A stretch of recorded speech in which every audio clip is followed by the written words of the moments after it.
那我们今天呢，可能上1个小时到1个半小时之间。那上课之前呢，我们还是先观修皈依和发心。那我们首先观修皈依。那请观想对面虚空有导师释迦世尊，世尊两旁是持世还有文殊等8大师佛事围绕。在他们的下方就观想我们最主要的修心教授是智他幻，智他幻是出自于吉天菩萨的入行论，所以我们观想吉天菩萨。吉天菩萨的四周呢是龙树还有无说等26双眼，或是17大梵智达等印度的传承祖师围绕。在他们的下方，请观想宗喀巴大师。那宗喀巴大师的四周呢，是一切藏传还有汉传的传承祖师围绕。在他们下方，请观想尊者，尊者四周是一切和我们具法缘的上师围绕。那观想他们都是真正的佛，他们能够成佛的原因，就是因为他们修学了成佛的方便，也就是灭地和道地。所以我们的正皈依就是法宝灭地和道地。心绪当中具备灭地和道地功德的不特伽罗，无论是声闻圣者、缘觉圣者或是大乘圣者，都是我们皈依的助伴。在了解三宝之后，我们就自诚的对三宝做皈依，发生任何事情都不要忘记跟三宝做祈白。而且我们皈依的目的不是为了自己今生以及来世的安乐，也不是为了只能够获得解脱。我们皈依是为了一切有情都能够成就佛果位，然后为此而皈依。那接下来我们观修发心，发心也是升起唯利有行愿成佛的菩提心。那最主要是要去思维为什么要升起菩提心。那我们可以从2个角度来做思维。第一个，从亲母的角度，我们知道一切有情在过去都曾经当过我们的母亲。那在当我们母亲的时候呢，就如同今世母亲一样，舍弃所有的身材受用，照顾着我们。所以由此呢，对一切有情升起念恩以及报恩的心。报恩最好的方式就是将一切有情安置于毫无痛苦，并且具有殊胜安乐的佛位。但是呢，我并不具备这样子的能力，唯有佛陀才具备这样子的能力，所以由此而升起为利有情愿成佛的发心。那第二个呢，就是透由自他换的角度。那在思维自他换之前呢，我们要先思维自他平等。自他平等最主要理由就是因为我是希求离苦得乐，如同我希求离苦得乐一般，一切有情也是希求离苦得乐。而且在希求离苦得乐之上呢，我们所有的苦乐都要关待着其他的有情。所以为了使自己以及他人皆能够获得最究竟的安乐，同样也是升起了要将一切有情安置于佛地的心。那升起了发心之后呢，接下来就是立下誓言，愿我从今天开始乃至下一堂课之间，或者是未成佛之前，都尽我的能力去利益一切的有情。那假使不能利益一切的有情，那也尽我的能力不要去伤害任何一个有情。皈依生死，皈依佛，皈依法，皈依僧，皈依生死，皈依佛，皈依法，皈依僧，皈依生死，皈依佛，皈依法，皈依僧，皈依生死，皈依佛，皈依法。皈依僧，皈依生死，皈依佛，皈依法，皈依僧。诸佛正法显现身宝尊，从今直至菩提永皈依。我以所学说法诸资粮，为利有情故愿大觉庭。诸佛正法显现身宝尊，从今直至菩提永皈依。我以所学说法之资粮，为利有情故愿大觉庭。诸佛正法显现身宝尊，从今直至菩提永皈依。我以所学说法之资粮，为利有情故愿大觉庭。我们接着说呢，就是我们每天呢在观修皈依发心的时候呢，那如果说在观想发心的时候呢，要是能够一起就是自受菩萨戒的话呢，是很殊胜的一件事情。那我们在自受菩萨戒的时候呢，那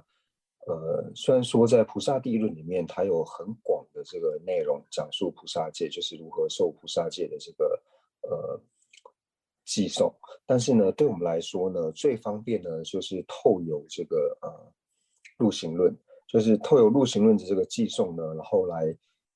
受持菩萨戒呢，这是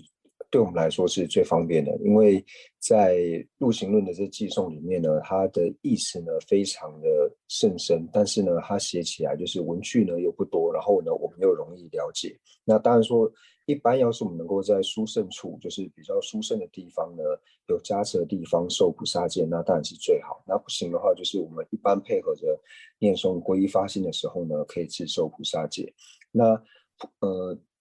度行论里面呢，关于受菩萨戒的这个偈文呢，就是在我们要是平时有在念这个六咒语切的话，那在六咒语切里面呢，它也是有的。那这个内容就是讲到说，如其往昔诸如来，从于生起菩提心，菩提萨埵诸学处，如是次第三安住，如是为利有情故，愿我亦发菩提心，如其所学诸学处，亦如次第能修学。今我此生不虚度，今我善来人中生，今我生于如来家，成为如来亲长子。无论如何，我至今当勤负荷此家业，勿令所行有玷污，于此无垢尊贵种。那要是能够一边念诵的话呢，那也是很好的。那就是大家可以就是时常呢译诵就是刚刚所讲述的这个经文。那如果方便的话，可以帮我发到这个上课的这个聊天室里面。那怎么解说？就是我们平常可以就是译熟这个经文。那像我们到寺庙里面去的时候，那就可以在大殿。那在大殿呢，我们就可以自己呢，在佛菩萨的身像面前呢，然后念诵这样的经文，然后一边呢自受菩萨戒。或者说呢，当我们去海边的时候，觉得海边的这个风景，或者说到很舒服的地方，海边或者是山上，或者说大草原呢，那你觉得这个地方让你觉得心情很舒服的时候呢，那你也可以念诵这样的偈文，然后呢，受了菩萨戒之后呢，把功德回向给一切的有情，或者说我们自己呢，到有人请我们去修法，或者说去参加一些集会的时候呢，那你也可以在这些大众集会的地方呢，然后自己默念这样的经文，然后呢来做一个自受菩萨戒，然后利益就是一切的有情。那透由这样子呢，就是常时这样串习呢，那就能够使我们自己的心绪呢变得越来越良善。那还有呢，就是如同呢，在我们念诵六咒语切的时候呢，那里面有讲到说，有主色即无主色，现前实色并异化，所生种种内外密，妙供海云尽奉承，自他生于异山受用三世善之粮，善妙珠宝曼达殊胜普贤供养具，诚心摄取奉献上师本尊以三宝，愿由大悲力故享以摄受加持我。那这个寄送呢，就是像同样的，就是当我们自己出门的时候呢，那无论说到山边或者是海边，那见到这些好的这些蔬果，或者说这些美好的这些树林，或是好的环境的时候呢，那我们就可以念诵这样偈文。无论说这些东西呢是有主物，或者是有主物、无主物。那就是说呢，我们遇到这些好的这些东西的时候呢，无论说是蔬果，或者说是森林，或者说是草原，那同样的，我们可以观想的这些有主物或是无主物呢，那我们把它这些最好的东西呢，那都拿来做供养，供养给所有的上师三宝。那人们现在说呢，就是因为刚才呢听到就是有人忘了关麦克风，那人们现在突然想到一件事情，那在这边就跟大家一起做分享。我的妈妈嘛，我的妈妈，我们有时候讲话，我打电话给她，有时候打电话给我，然后就我们讲了以后，就我们那个讲结束嘛。那结束的话，他忘记了他的那个手机那没有关呐，那就没有关了，以后就他的跟爸爸啊，那就家乡里面怎样怎样怎样怎样，那就我听了。好笑啊！你对不对？那人们现在说呢，就如同他有时候就是和他的母亲呢，就是讲电话。那因为有时候老人家嘛，那讲完电话之后呢，会忘忘记把这个手机呢关掉，所以呢就是同样的那个电话呢就没有挂掉，然后呢他以为和仁波切讲完之后，以为挂手机，然后又跑去跟仁波切的父亲或者说家里的其他人讲话的时候呢，那仁波切就边听就觉得很有趣。那上堂课呢，我们主要是解释到第26页，就是见识上中义嘛。那上到中义的这个26页的最下面。那上堂课呢，讲完就是具有声闻种性者呢，以支持自己普特伽罗真实独立实体的分别，还有呢就是这个分别的这个眷属呢，作为主要的这个手段。那以它的对峙力呢，就是了解呢，普特伽罗呢是真实独立实体空的这个见解呢，作为主要的所修，然后呢获得下品的菩提。那接下来呢，我们今天就从是独觉来做解释。那同样呢，具有这个独觉种性者。那什么叫做独觉种性者呢？那同样的，它就是堪能证的独觉菩提的这个普特伽罗。那堪能证得独觉的这个普特伽罗呢，就包含了就是将入圆觉道的这个普特伽罗，那以及知量加行见道修道的普特伽罗呢，那都可以称为叫做堪能获得独觉菩提的普特伽罗。为什么称之为独觉或者是必知佛呢？那它称为独觉或是必知佛，最主要原因呢，就是因为说他在最后一世的时候呢，他不需要依着善知识的教诫，能够透由自力能承办菩提的缘故呢，所以叫做必知佛，或者说叫做独觉，就是他能够独自呢获得这个菩提的缘故，所以叫做独觉。那声闻呢，他是在最后一生的时候呢，他一定要依着善知识的这个教诫，或者说依着善知识的教授呢，才能够成就菩提的缘故呢，所以称之为叫做声闻。独觉呢又分为就是麒麟喻的独觉，那还有另外一种独觉。那麒麟喻的独觉呢，它就是如同为什么叫做麒麟喻呢？因为它就如同麒麟一般，就是它不会和其他的这些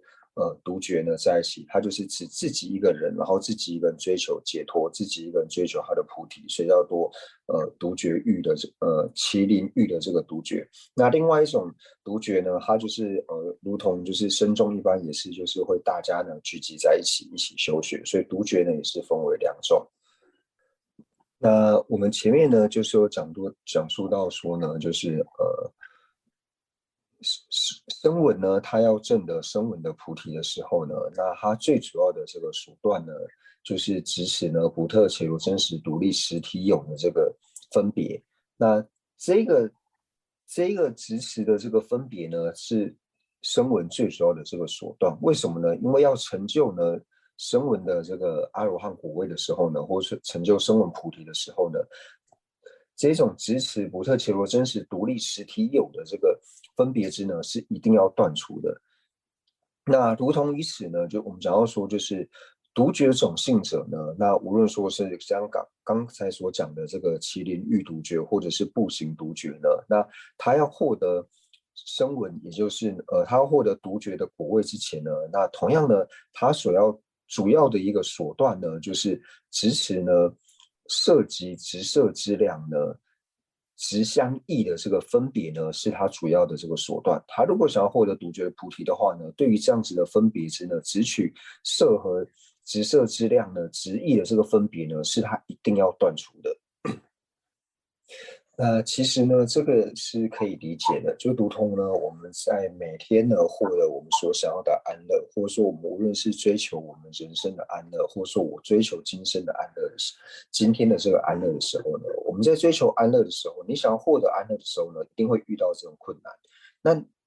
你如何获得这样安乐呢？就是我们每天呢，就是去除了不同的困难的时候呢，可以让我们每天获得不一样的这个安乐。所以呢，我们想要获得就是所证的安乐之前呢，那就要去除呢，就是能够障碍的这个手段。当你把能够障碍的手段去除之后呢，你自然而然就能够获得你希望证得的这种安乐，你希望获得的这个安乐。或者说呢，我们想要获得一朵好看的花之前呢，那我们要先把就是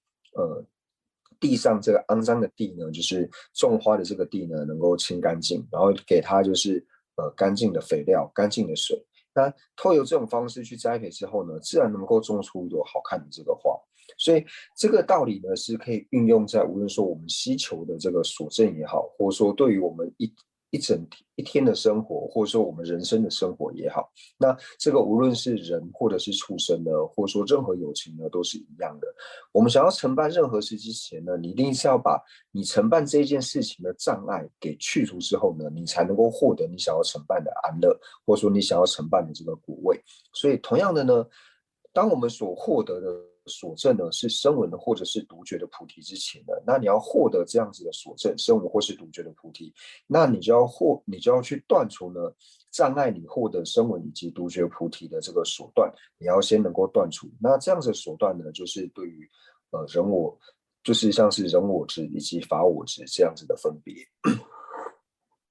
那同样的呢，我们在学习这个独觉的这个种性者呢，他要获得独觉菩提之前呢，他所要断除的呢，就是执持呢，就是色与执色之量呢，执意的这个分别。那就如同我们上堂课所讲述到的，就是声闻乘的这个普特伽罗呢，他为什么要断除这个人我执，或者说我们所讲的这个人我执呢，也就是执持呢普特伽罗真实独立实体的这个执着。为什么他要所修呢？他要去修人无我，那他要断除人我执。为什么呢？最主要原因呢，就是因为声闻乘的普特伽罗呢，他知道他心绪当中呢，执持普特伽罗真实独立实体的这个执着呢，会伤害到他的心绪，因为呢，他心绪当中有普特伽罗真实独立实体的执着的缘故呢，所以会让他内心呢感到不安乐。所以他为了断除这样子的不安乐呢，他要去除这样子的一个执着，他要去除人我执。那至于说这个人我执呢是如何伤害我们自心绪呢？那这个在上堂课呢就是我们解释过了，所以我们这一堂课呢就来解释到说缘觉呢它是如何的来做对治。那所以上一堂课呢，我们就有讲到说，就是为什么这个声闻乘的普特伽罗呢，他为什么要修学人无我呢？那我们上一堂课就讲到说，其实这不仅仅是对声闻乘的有情，我们其实是要透由我们自己去问说，为什么我要去修学人无我？就是说，你可以把这个声闻乘有情呢替换成我们自己，就是我们为什么要去修学人无我呢？那为什么要做这种替换呢？因为这就是说，我们为什么要学习经论？我们为什么要去做对于经论呢来做闻思？因为最主要呢，就是透由学习经论之后呢，它能够帮助我们的心绪。这样，那我们可以从这一点了解到说，哦，连已经入声闻道、已经入道的这个普特伽罗、声闻乘的这个普特伽罗呢，它都会被普特伽罗真实独立实体的这种执着所伤害的话呢，那更何况是我们尚未入道的这个普特伽罗。我们尚未入道友情就更不用讲，已经入道的这个友情都会被人我执所伤害的话，那我呢就更不用说了。那同样的呢，我们就要自己问自己说，为什么呢？我要去修学这个人无我？我修学人无我是为了什么呢？我修学人无我就是为了希望能够脱离轮回，我希望能够断除人我执。因为呢，为什么我要断除人我执呢？因为我知道人我执呢会伤害我。所以呢，中花大师呢就想要说，我们闻思之后呢，心不要只向于外。那心不要只向于外呢，这个指的心向于外呢，并不是说哦，我们的心呢就是只想着出去玩，不想要闻思，我们其实是想要去做一些我们烦恼相应的贪嗔相应的这些事情，这个叫做心向外，并不是只有指这种心向外。最主要呢，中国大师所解释的意思呢，就是如同说，哦，当我们这边在学习经论的时候呢，然后我们看到说，哦，具有声闻种性者呢，他以支持呢普特伽罗真实独立实体有着这个分别呢，作为他的主要手段。那他的对峙呢，是以了解普特伽罗呢真实独立实体空的这个见解作为主要的这个所修，然后呢，由此而证得声闻菩提。那我们看完这一段话之后呢，我们是要去思维到说，哦，那我看了这一段之后，了解说独觉趁的友情是这样做的话呢，那我自己呢该如何对治所谓的我执呢？我该如何去对治我执？因为呢，我可以知道说我执呢对我是有最大的伤害。那我想要对治我执最好的方法呢，就是去观修无我，所以是要透由这种方式呢往内观，所以这边指的说心向外，不是说只看到说声闻的这些看了文字之后就觉得说声闻的有情呢，他为了证得他的菩提呢，他要去断除我执，所以他要去修无我。就是我们不是只有看到这样子外在的这个文字，而是要把这个文字呢，然后结合到我们的心绪里面去，看到这个人说所以呢，我呢想要获得解脱的话，同样的呢，我也要断除我执，我也要呢去修学无我。那这个呢，应该才是宗喀巴大师所讲的心呢不要为向外的意思。所以呢，我们在修学佛法的时候呢，跟我们学这种世间的这种学问呢是稍微不一样的。因为像我们在学数学的时候呢，我们学到数学说1+2等于3之后，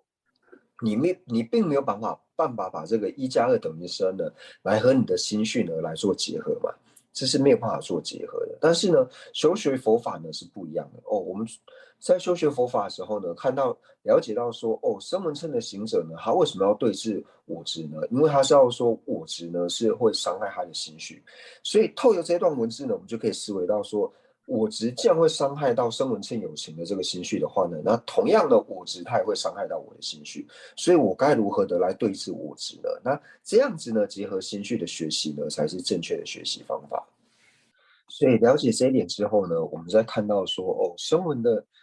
独觉的这个独觉种性者呢，那他最主要的这个手段呢，就是索取就是色和直色之量呢，异质的这个分别，直持呢色和直色之量异质的这个分别呢，是它的这个主要的手段。那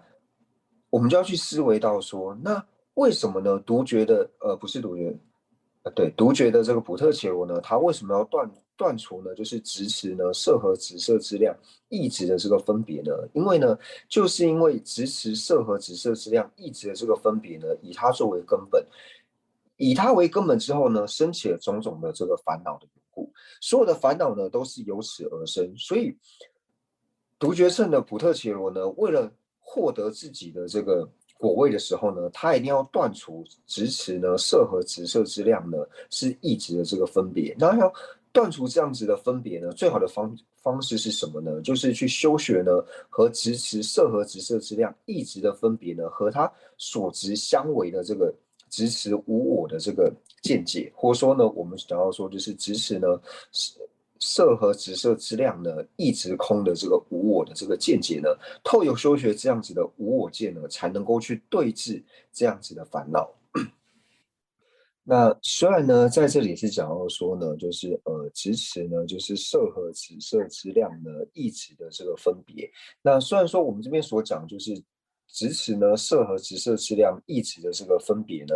我们可以这样来做表示。那或者说呢，我们就讲到说，就是直持呢外境成立的这个分别啊，这个呢也是一种，或者说呢，直持呢色和直色之量呢是有距离存在的这种执持这样子的分别呢也是可以的。那这些呢，它其实呢都是同义的，就是无论说我们讲到说直持呢就是色和直色之量呢异质的这个分别，或者说直持呢外境成立的这个分别，或者说呢直持呢索取能取索取与能取量异质的这个分别，或者说呢直持呢色和直色之量呢异质是有距离存在的这个分别呢，那它的意思呢其实都是一样的。那我们先讲到呢，就是比如说我们讲到说直色的眼知，那直色眼知呢，它在直持色的时候呢，是如何去做显现的呢？因为我们这边不能讲说它是直持这个呃色和直色质量异质，因为呢，它如果是去做直持的话呢，它就会变成分别知。那分别知的话呢，那就变成说直色眼知，它就变成了异知。所以我们这边讲到说呢，虽然说它是讲说直色的这个眼知，那其实这边的指的意思就是显现的意思。它在直持色的时候呢，是显现的，就是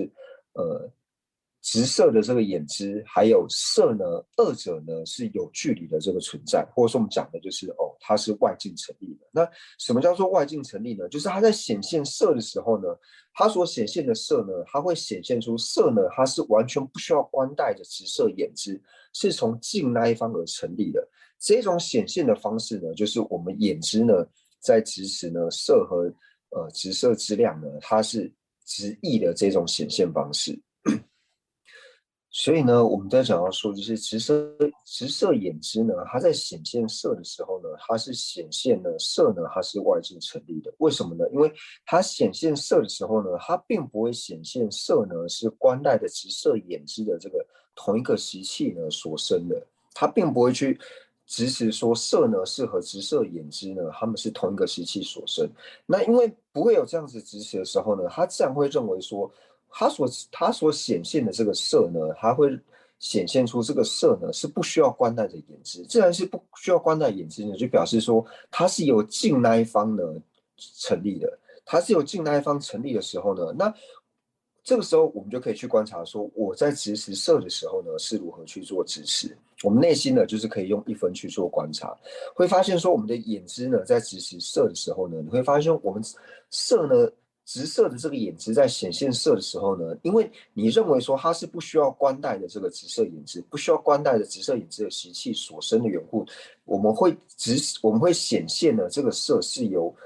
色那一方而成立。既然是由色那一方而成立的时候呢，就表示说它不需要观待眼知是由彼方呢所产生的这个色。那既然是不需要观待，在色由色那一方而成立的时候呢，那自然我们看到这个色的时候呢，我们觉得欢喜的，我们就会觉得支持它是乐意。然后呢，支持乐意之后呢，自然而然呢就会对它产生贪。那对于说我们所不喜欢的呢，就会认为它是支持它是不愿意的。支持不愿意之后呢，自然而然呢就产生嗔。所以呢，我们在生贪之前呢，我们心绪当中在升起贪心之前呢，就是一定是我们先见到了这样子的乐意色。那见到了乐意色之后呢，自然而然，因为我们并不会呢，心绪里面呢，并不会认为说这个色呢，它是和我的眼知呢是同一个习气，由同一个习气呢所生的。你会觉得说这个色呢，就是由色那一方而成立。那既然是由色那一方而成立的时候呢，我们心绪当中的这个非理作意呢，就会去争议这样子的乐意色。然后去争议这样子的乐意色的时候呢，你这样会觉得说，哦，色它本身在它那一方呢，就是如此的美好，如此的善妙，而且可能为什么会讲争议呢？就是超过了就是我们所显现它好的那一分，你会过度的呢去认为它是好的，所以才叫争议嘛。所以想说非理作意去争议。那为什么会去争议呢？就是因为你一开始呢，并不会认为说这个外境的这个色，我们所我们的这个直色眼知所显现的这个色呢，并不是和我的直色眼知呢，它本身是有一个习气所生的缘故。因为它既然不是同一个习气所生，我们自然就会直取它是由色的那一方而成立的时候呢，那这样子哦，非理作意自然而然就会开始去争议它。那我们举一个比较简单的譬喻来说，就是如果有时候像我们就是没有擦眼镜，那眼镜呢就是脏脏的时候呢，那当我们眼镜脏的时候呢，我们看到一个白色的东西的时候呢，我们看过去的时候，透过我们的眼镜呢看过去的时候呢，我会觉得说这个东西好像白色的东西好像也不是很干净，看起来有点好像黄黄的，有点白白的这样。然后这时候我们内心就会去直视说，哎，这个东西是不是不干净？因为看起来就是这种不是又白又黄的，就是有点脏脏的。那这时候我们就想说，哎，今天这个东西看起来为什么这么脏？那旁边的就跟你说，不会啊，这个东西它非常的干净，可能是你眼镜没有擦的关系。那这时候呢，我们把眼镜拿下来呢，然后再去看的时候呢，你会发现说，哎，原来这个物体呢，我所看到的这个东西，它并不是从镜的那一方是脏的。镜那一方脏的这部分并不存在，而是透过我眼镜的这个缘故，我才去支持呢它是脏的。镜那一方它本身呢并不是肮脏的，所以这时候呢，我内心支持呢这个东西呢没有这么干净的这种错误的执着、颠倒的这个执着，自然而然就会被清除掉。那或者说举一个更简单的这个例子，就比如说我们有时候说，因为现在修图软体什么都很厉害嘛，所以有时候呢，我们没有看到本人的时候呢，在照片上看到这个会觉得说，哎，这个人就是长得这么的好看，这个人就是非常的好看。但是哪一天呢，当你直接见到这个人的时候呢，你就发现说，哎，这个人和他照片上的照片上所拍出来这个样子呢，实际上是有差距的。他本人其实没有照片上这么好看，但是呢，我们还没有见到这个真人的时候呢，就是我们透由照片的时候会觉得说，哦，这个人长得真好看，所以我们有可能透由这个照片呢，而对这个人呢就产生了贪心。但是哪一天呢？等你见到真人的时候呢，你要说哦，原来他真实长这个样子的时候呢，那这时候你对他升起这个贪心可能就不见了嘛。那或者说呢，就是我们在看新闻的时候呢，会觉得说啊，这个主播的声音呢是很好听，然后看起来呢就是说啊，这个主播呢看起来就是好像很高，然后各方面都很好。但是呢，实际上你见面的时候才发现说，哎，原来这个主播呢没有你想象中的来的这么高，原来这个主播的身材呢是这么的娇小这样，然后。所以就是说，我们一般呢，就是我们还没有真实的见到这个人之前呢，那可能说我们透过就是像看电影啊，或是看照片的时候呢，那这个时候呢，我们透由我们眼知呢，就是见到他的照片或是电影的时候呢，所显现出来的时候呢，会是很美好的一个状态。所以这个时候呢，我内心呢会升起这样子的直取。那直取的时候呢，因为有了这样子直取之后，有了这样争议之后，我可能会对这个人呢，就是透过电影或是照片，我可能会因此而对这个人呢，就是升起贪心。但是哪一天呢，我们真实见到这个人的时候呢，那这个时候我见到他的时候呢，你所见到的这个真人呢，就是因为你的眼知的习气呢，醒觉之后所见到的嘛。因为我们是有一个同一个眼知的习气，就是说，就是你的眼知习气醒觉，然后你真实见到的时候。你见到了真实相状之后呢，你之前因为透由种种显现所产生的这种贪心，或者说各式各样的这种执着呢，当你见到真实相状的时候呢，可能之前的贪心就因此而消失了。那人们现在说呢，就发生在他自己身上，就是因为人们现在这一段时间是比较常出国嘛。那在没有出国之前，那很多人都是透过影片或者说照片呢，那见到人们切，那见到，然后等到人们切真的到国外看到人们切之后呢，那他们就说啊，我以前一直觉得人们切很高大，但是没想到亲眼看到之后，发现说原来人们切身高没有实际上感觉的这么的高。那当然说，人们切说这个不是直接跟人们切讲的啦，他可能是跟逝者讲说哦。我们以前都以为人木蟹很高大，但是实际看到以后才发现，哦，原来人木蟹的身高是这么的娇小，所以人木蟹身高看起来就像小孩子一样。所以呢，我们现在再回到课文呢，那就如同刚刚所讲，就是刚刚所举的这个例子呢，就比如说呢，哦，我们的眼知呢，就是显现呢，人木蟹就是非常的高大。那显现人木蟹很高大这一点之后呢，我们自然而然就会去支持，就眼知显现之后呢，那接下来我们的分别就会支持说，哦，人木蟹呢，它长得非常的这个高大。那我们在显现或是支持的时候呢，我们内心呢完全不会去认为呢，就是哦，人们现在很高大这一点呢，是关带的我眼知的这个习气呢，眼知习气的这个习气醒觉之后呢，我们并不会去关带这一点，只会觉得说，哦，我所见到的仁波切呢就会这么的高大，所以见到之后呢，我们并因为不认为说他是和我们眼知的这个习气呢，会有眼知习气觉醒呢，要关带这个眼知的这个习气所觉醒的而去安利的，会自然而然认为镜上的人不切就会这么的高大。那显现人不切高大之后呢，自然而然内心就是做了这样的指示。那有了这样的指示之后呢，那哪一天等到我们真实见到的时候呢，然后才发现说，哦，并不是。像如同我之前所看到那般，如同我显现一般，人们切这么的高大的时候呢，那我们这样执着呢，自然而然就会由此而断除。所以呢，这也就是唯识中，或者说这里所讲的这个声闻的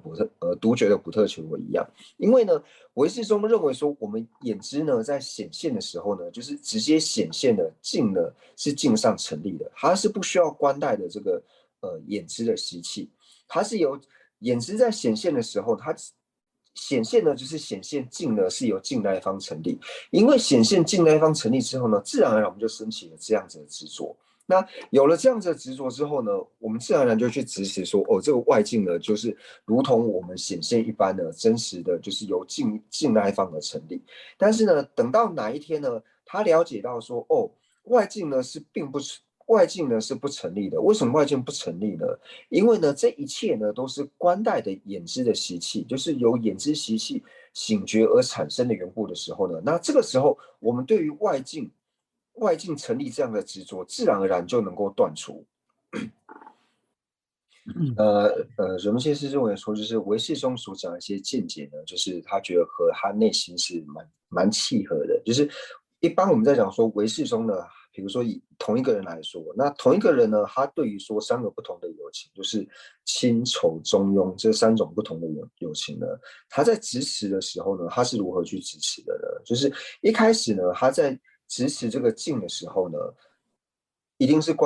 是显现了这个境呢是外境成立的嘛，就是我们眼知在显现的时候，一定是显现外境成立的。为什么呢？因为眼知在显现的时候呢，它一定是观待，一定是显现说，哦，他所见到的这个境呢，为什么我们会讲说外境成立？所以它这个外境呢，其实不管说你内心它的习气醒觉呢是一个怎样的醒觉方式，它呢就是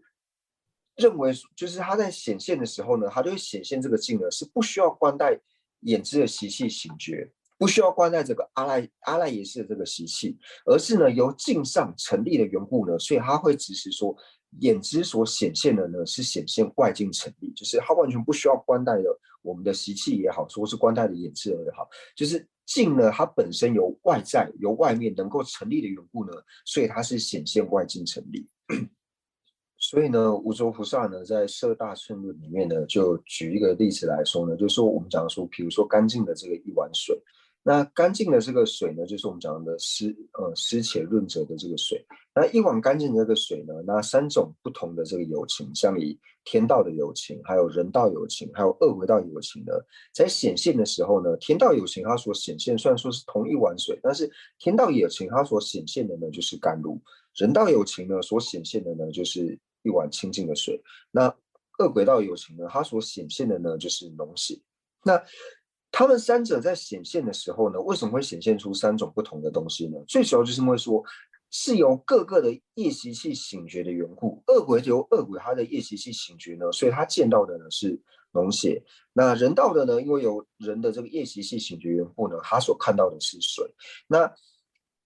天道有情呢，他的业习气醒觉呢，所以他所见到的呢是甘露。虽然说三者有情呢，所见到的呢都是不同的这个东西，所以由这一点可以成立什么呢？外境呢，它是不成立的。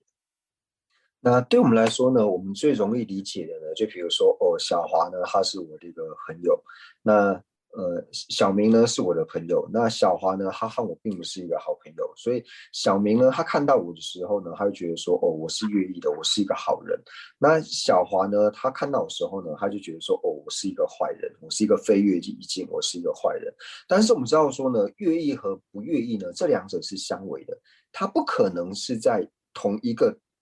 物品或是同一个人之上的同时具备乐意或是不乐意。所以呢，小明他在看我的时候呢，是因为他眼知的这个习气醒觉的缘故呢，所以他把我看成是好人。那同样的，小华也是因为他眼知习气醒觉的缘故呢，他把我看成是坏人。所以在我这一张之上，如果是外境成立的话呢，要么我就是好的这个乐意境，要么就是不好的乐意境。但是就是因为外境不成立的缘故呢，所以不同的友情呢，依着他的这个习气醒觉的缘故呢，有人会把我看成是好的，有的呢把我看成是不好的。所以从这个呢，我们就可以了解到说，外境呢是不成立的。所以呢，从上述这个例子呢，我们就要说，小明呢，他所看到的这个乐意境呢，是透有他的眼知习气醒觉的缘故呢，所以他见到的是乐意境。那小华呢，也是因为他眼知习气醒觉的缘故呢，所以他见到的呢是不乐意境。所以他所见到的乐意或是不乐意呢，是因为各个了知之上，就是各个不同普特伽罗呢，他心绪当中的这个阿赖耶识的缘故，透由阿赖耶识的缘故呢，他的眼知的习气醒觉之后呢，有的呢见到的是乐意境，有的呢见到的是不乐意境。但是呢，他们所见到的乐意境，小花所见的乐意境，他所见的乐意色，跟小明所见到的这个不乐意色呢，是在同一个色之上。所以由此我们就可以知道说呢，色它的外境是不成立的嘛，因为你所见到的这个乐意的是由你的眼知习气所醒觉缘故，所以你见到乐意。那另外一个人呢，因为他眼知习气醒觉缘故呢，他所见到的呢是不乐意，但是他们看的呢明明是同样的东西，所以就变成说，如果外境是成立的话呢，就变成说同一个色之上呢，你要同时安立乐意和不乐意，那这个呢是没有办法去安立的。所以同样的呢，我们贪或者是嗔呢，在显现境的时候呢，或者说我们贪呢，在看到乐意境的时候，我们贪所看到的乐意境呢，所显现的就是会一个不关待阿赖耶识的习气醒觉呢，然后执持呢，它本身是外境成立的这个东西，因为执持了这样东西缘故呢，所以呢会对这个物品呢产生贪。同样呢，嗔在显现的时候呢，它会显现一个不需要关待我们内心的这个习气，而有一个外境呢真实的这个真实独立的这个不悦意境的缘故呢，所以会把它见到它是真实的这个不悦意的缘故呢，所以由此而产生嗔。所以呢，我们就讲到说，像是无论我们所讲的呢，就是外境成立空的这个空性，或者说呢，能取所取呢，能取和所取呢是一直空的这个空性，或者说我们讲说二取空，或者说呢色和直色之量一直空的这个空性呢，它是如何对治烦恼的呢？那这个大家有稍微理解了吗？所以呢，我们在了解这一点之后呢，我们就可以了解到说，哦，为什么呢？直持色和直色之量呢，它是意识的这个分别呢，它是如何在损害我们的？我们了解了这一点之后呢，我们就可以知道说，哦，因为呢有直持色和直色之量意识的分别的缘故呢，我们才会产生种种贪嗔痴的这种烦恼。那为什么呢？它会有这样子的支持呢？为什么贪嗔痴会这样子支持呢？最主要就是因为一开始显现嘛，我们在显现的时候呢，就是显现说它是外境成立的缘故，有了这样的显现之后呢，才会去做支持，有了支持之后呢，才产生各式各样的烦恼。所以透由呢，能取所取一直空的这个空性呢，它去对峙的时候呢，我们自然而然对峙掉了根本之后呢，那透由这样子的和它相反支持所生的这个烦恼呢，自然而然就能够跟着断除。所以呢，这里呢就讲到说，就是我们透过就是今天的这样子讲解之后呢，我们可以了解到说呢，我执呢它是如何伤害我的，或者说呢，我们在就是观修无我的这个了知，因为我们没有办法说正的无我的这个了知，因为我们心绪当中还没有升起无我慧嘛，所以我们心绪当中呢，就是观修无我的这个了知呢，它如何呢去对治我执，它如何去对我执呢造成伤害，跟我们今天所讲述到的，就是我们去观修这个外境成立空的这个空性的时候呢，它如何去对治呢？只此外境成立的这个分别呢，是有差别的，就是我们要去了解这两者之间的差别。所以我们在了解这个之后呢，我们就可以去观察到说，哎，我心绪当中的这个烦恼呢，到底是由什么而生的呢？如果说我去观察说我心绪当中的烦恼，最主要呢是由我执而生的时候呢，那这个时候我们就是透由观修这个无我的这个智慧，或者说去观修无我的这个了知呢，然后来对治我执。所以虽然说在经论里面讲到说呢，哦，声闻的种性者呢是有这样的执着，或是独觉种性者呢，他有这样的执着的时候呢，其实我们并不用去往外去观察说，哦，声闻不特求，或是独觉不特求，他怎样？我们可以直接观察自己的内心，观察说我心绪当中的贪嗔痴呢，到底是因为呃执持呢不特求真实独立实体的执着而生的呢，还是说我心绪当中的贪嗔痴呢，主要是因为执持外境成立的这个执着而生？那如果说我们发现了我心绪当中的这个烦恼呢，最主要是由执持不特求真实独立实体的这个执着而生的时候呢，那我就对他来说对治吧。那这个时候呢，我们最后可能就是承办声闻的这个果位嘛。但是如果说我发现我心绪当中的这个烦恼呢，可能来自于说对于外境成立的这种执着的时候呢，那我就去对于说外境成立的执着来做对治嘛，我主要去观修这个外境不成立这一点。所以我们在讲到说，哦，一个不特伽罗他是声闻种性者或是独学种性，并不是说他最初呢就决定他是声闻种性，或是决定他是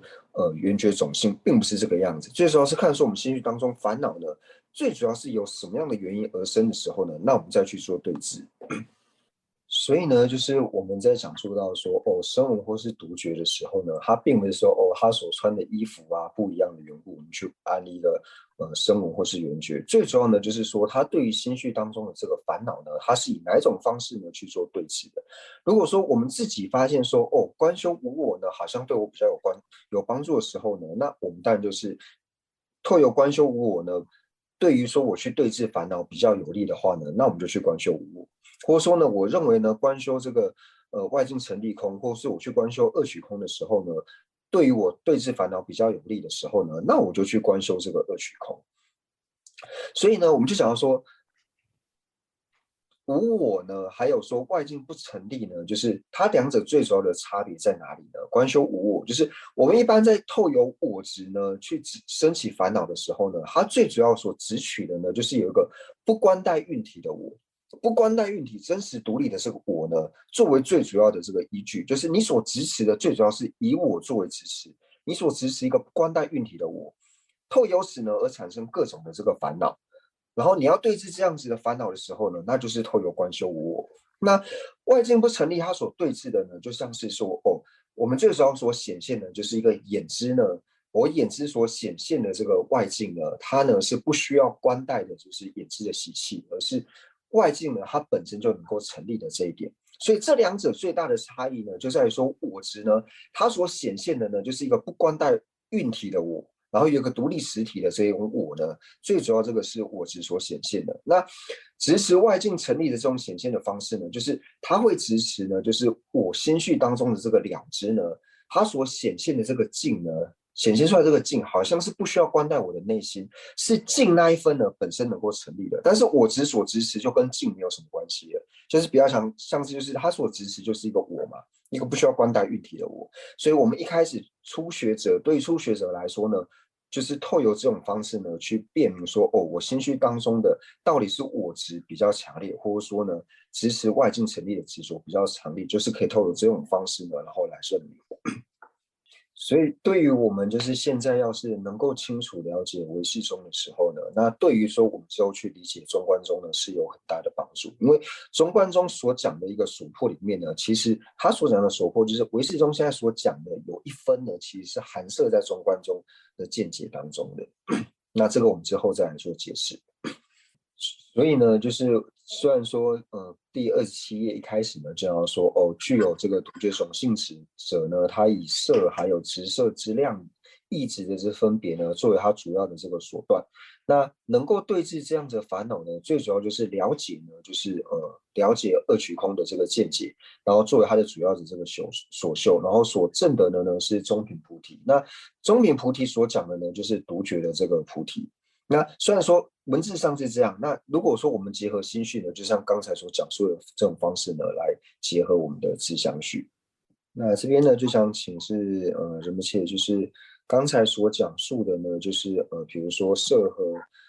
和眼之直色眼之之间的这个有距离的这个存在，那和能取所取意识呢，它是有关系的嘛？那仁波切说，其实这两者的意思呢是一样的。就像我们刚刚所讲的外境成立的意思也好，或者说呢能取所取呢，它是意识的也好，或者说色和直色之量呢，它是意指，或者说它是体性相异呢，它其实都是同样的这个意思。所以我们在解释到说，为什么讲到说有距离的存在，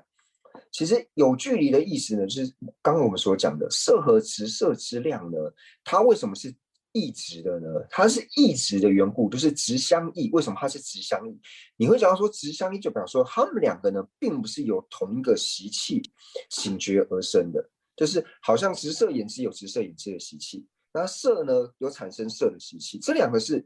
不一样的东西，所以它这两者才是直相异的。所以我们在讲到说，这两者就是色和直色之量呢，直义呢，它的意思跟我们在讲说外境成立，就是外境成立所指就是色和直色眼知这两者是有距离。我们为什么讲有距离呢？有距就是说这两者好像没什么关系嘛，没什么关系，就是说哦，我色是不需要观待的，直色眼知的醒觉而生的嘛，因为一般。亲近距离有距离的意思就是说，他们并不是很亲近。为什么会说是亲近呢？亲近就表示说，他两个是由同一个习气所生的缘故，所以他两个是亲近的嘛。你将会把它指为有距离，就表示说，哦，这两者呢，它是没有关系的，他们两个呢是不需要互相关待的，各自由各自的习气而生，不需要互相关待，所以才讲说刚所讲的外境成立，外境成立，或者说呢，能取所取量异质，或者说讲说色和直色质量异质，或者说色和直色质量体性相异，他们的意思呢其实都是一样的。